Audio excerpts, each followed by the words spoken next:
Yo guys, what's up? Shatter here, and welcome back to Space Engineers. Today we're only gonna have, the time lapse that I promised. I played about, what was it, about 3 hours and like 20 minutes or something. I think it was 1 hour 38 per session. I played 2 sessions on the weekend trying to get as far as I can, and to be honest, I didn't get very far. And I actually recorded an episode today, but that went kinda tits up. Somehow that didn't really record well. So I only got the time-lapse for you today. Basically what I did is, in this first session I actually I'm trying to sustain my steel plate usage by just, drilling away the stone at the bottom of the road, which I'll need to remove anyway, because otherwise I cannot place the stuff, and then moving it all to my survival constructor on the vehicle, on the truck.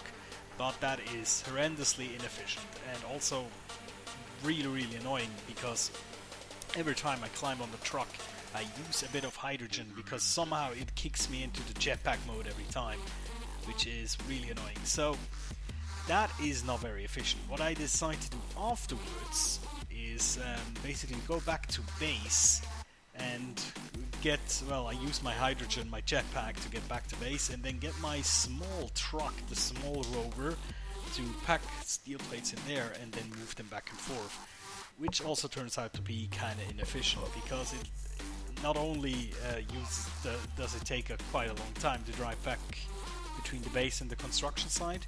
It's about 8 kilometers or 10 kilometers, but also it is a quite bad drive with that small vehicle through this wild terrain. So yeah, not the most efficient thing. So what I decided to do then is basically create a halfway station between me, between the ice lake and my base, which is exactly where we started to build a road, more or less. So I go back one more time with my vehicle and I get basic resources to build like a self-sustaining production setup, meaning turbine, battery, basic assembler, basic refinery, and a cargo container, pretty much that. And set that up, and with that we basically have a kind of a working economy in front of there. So I can just now mine the stone all around the road to get quite a lot of iron out of it.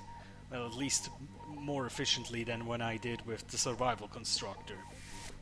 Now, it is still not very efficient, so what I decide to do after this is to basically try to hunt down an iron vein near my construction site, and I checked the whole ridge, and it turns out there is an iron vein nearby on a nearby mountain about 3 kilometers away, which is by far more efficient than what I'm doing at the moment with that stone mine. So that is the setup I have right now.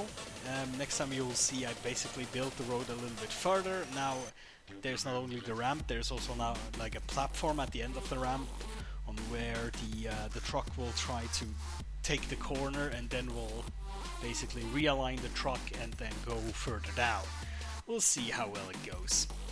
But what I actually wanted to talk about today as well, not just the time-lapse thing, is the announcement that Space Engineers had with the test stream, the open beta stream, for new features, which I sadly couldn't attend because of time constraints, but it looks amazing.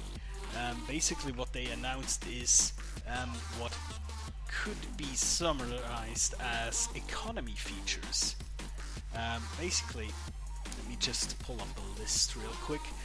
What they wanted to test and wanted to build in, of course, are very interesting, a few blocks, and generally I would call them concepts, new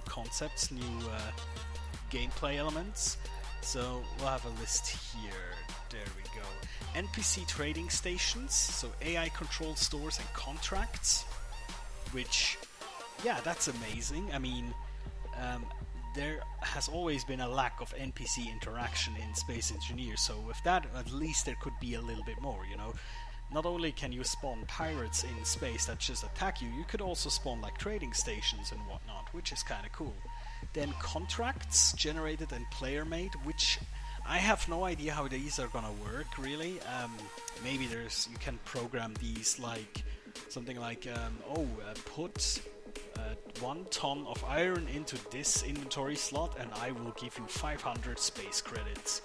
And speaking of credits, that's also something new they're gonna add. But yeah, new blocks, store, contract, and safe zone.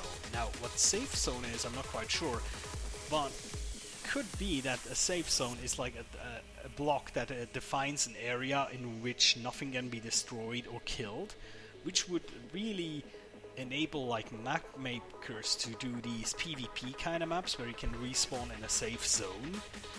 You know, maybe you have like one safe station where nothing can be destroyed, and from there on out you can just go into the universe and make global PvP, which is kind of cool if that works this way. Also, let's see, new items, datapad. That sounds like kind of the book in Minecraft, you know, where you can just write things down, either leave it for other players to read or just for your own entertainment. Zone chip, I'm not sure what that is. Consumables, which I wonder, does that mean consumables? Does that basically pave the way for a food and drink system, like a hunger system in Space Engineers, where you have to grow food and to survive? That could be interesting. And space credits, which would basically tell me that credits, money in Space Engineers, is not going to be a block that you have in, or an item you have in your inventory, but rather like something like an own stat that is on your character, like hydrogen energy or something like that. But we'll see. Then also faction reputation, which sounds amazingly interesting, which again hints me towards more NPC interaction, which is a good thing. In-game currency, well, that's clear. Player-to-player trading, again, you know, having like an official trade option between players where they can put things up into the trading window, just like you know it from like RPGs and stuff. So that, again, interesting feature. New admin tool features and consumables, medkit and power kit. That's the two consumables we have right now, but as I said, this could open up for modders the way to a hunger and food and drink system, you know. But we'll see. And I think generally all these features they just described very much give like map makers and modders a lot more interesting things to play with, and I'm really looking forward to what people will be able to make with these in general. So yeah, that's all I wanted to talk about, and frankly there isn't much else to this timelapse. It's just me running around like an idiot trying to build this road. It's a huge project and I'm not quite sure if I maybe overdid it a little bit, but we'll see. Alright guys, thank you so much for watching. I'll see you next time. Take care.